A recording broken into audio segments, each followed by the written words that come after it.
テレ東BIZ I think it's not right that Russian citizens can travel, enter Europe, Schengen area, be tourists, see the sightseeings while Russia is killing people in Ukraine. It's wrong. ウクライナ侵攻を続けるロシア。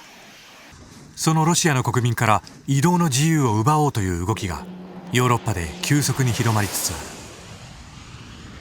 る。It needs a ban of entry of Russian Federation citizens into European Union. What is important for us is that we also understand that there are a lot of people fleeing from Russia because they are disagreeing with the Russian regime. 国が仕掛けた戦争の責任はその国民も負うべきなのか、それとも最低限の権利は保障されるべきなのか。かつてない議論の紛糾の行方は。ロシアとおよそ1300キロの国境を接するフィンランド。9月1日からロシア人へのビザ発給の大幅削減に踏み切った。受付件数を1日あたり現在のおよそ1000件から半減させ、観光ビザも100件に絞り込む。フィンランドの法律では国籍に基づくビザの発給禁止は認めていないが、長引くウクライナ侵攻の最中、家を追われ家族を失うウクライナ人がいる一方、増加するロシア人観光客に周辺国が不満を募らせ始めた。今ヨーロッパで大きな議論となっているのはロシア人へのビザの発給問題だ。Let me try to summarize in concrete terms what we politically agreed on. First, full suspension of the European Union Russia visa facilitation agreement. Full suspension. Until now it was partially suspended for special collectives, groups of people, officials and entrepreneurs, and now it's fully suspended. EU ヨーロッパ連合は8月31日外相会合を開き、ロシア人観光客の EU 域内への受け入れを事実上制限することで合意した。もともとあったロシア人の観光ビザ取得での優遇措置を停止することでビザの発給は大幅に減少するとしている。ただウクライナや一部の加盟国が求めていた EU 全域でのロシア人への観光ビザ発給停止までは合意できず、各国の立ち位置が分かれた。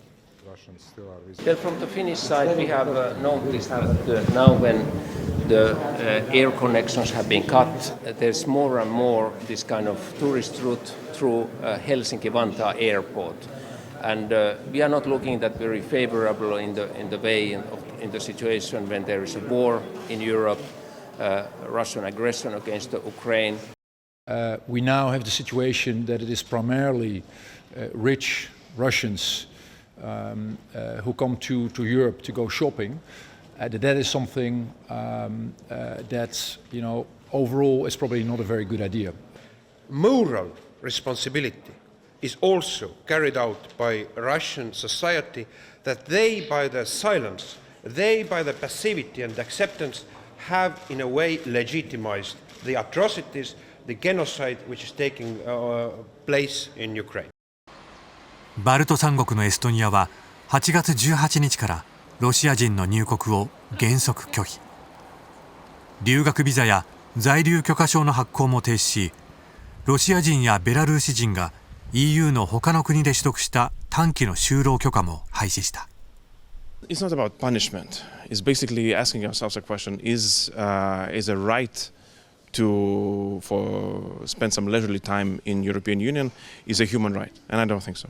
Part of the debate is not just about sending a message to a population or something like that. It's about security. It's simply it's in my country, Russia, is considered by the parliament a country that supports terrorism. 同じくバルト三国のリトアニアやラトビア、さらにチェコやポーランドが新規のビザ発給を停止するなどしている。As we see the fighting ongoing, it wouldn't be morally acceptable that Russians still are visiting Europe on tourist visas. And frankly, I don't buy much of the argument that by having Russian tourists coming we are kind of fighting for their hearts and minds.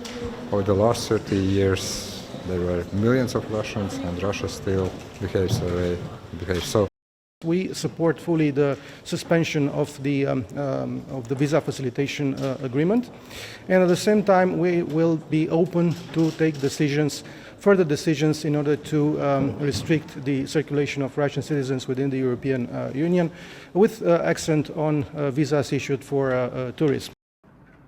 EU はロシアの航空機に対して領空を閉鎖したほか、プーチン大統領に近い新興財閥、オリガルヒや政権幹部などの EU 渡航を禁止。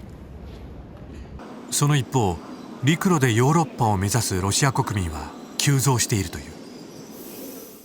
ヨーロッパの国境沿岸警備機関が公表したデータでは、侵攻開始後に国境検問所を通過してヨーロッパへ渡ったロシア人はおよそ100万人。そのうちおよそ 61% がフィンランドとエストニアへ向かったとしている。さらに多くのロシア人がバカンスのためフィンランドなどを経由して他のヨーロッパへ向かった。こうした陸路での移動がロシア制裁の抜け穴だと指摘されている。それを可能にしているのがヨーロッパで26カ国が加盟するシェンゲン協定。ロシア人はビザを取得すれば加盟国内を自由に移動できるのだ。今回このビザに事実上の制限をかけたが効果は不透明だ。ロシア国民の移動を制限し、侵攻の責任を問う声に。Я понимаю, что сейчас Европейский Союз занят важнейшей для себя темой давать или не давать визы гражданам России. Но понимаете, в чем дело? У радиации нету паспортов. Радиации не нужны визы для того, чтобы пересекать границы. И если что-то с Запорожской атомной электростанцией произойдет, то тут будет ни до виз, ни до паспортов и ни до границ. 皮肉で応酬。さらにショイグ国防相はヨーロッパ諸国の高官たちが全てのロシア人の EU 入域を禁止しようというロシア嫌悪運動に積極的に取り組んでいるナチスのような政策だと非難した。8月31日の EU の決定は各国の立ち位置の違いが現れたものとなった。ロシア人のビザ発給停止で一枚岩になれないわけは。